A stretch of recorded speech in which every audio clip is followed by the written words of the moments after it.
I'm attempting to pull down this playhouse that's probably been up for 40 to 50 years because it's very, very dangerous, and I don't want anybody trying to go up and getting hurt when it collapses. So I'm trying to hedge my bets and just pull it down so it's just one pile of wood.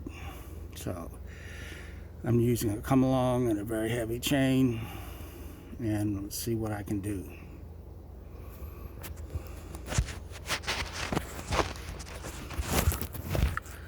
If I can get this set up. I'm by myself.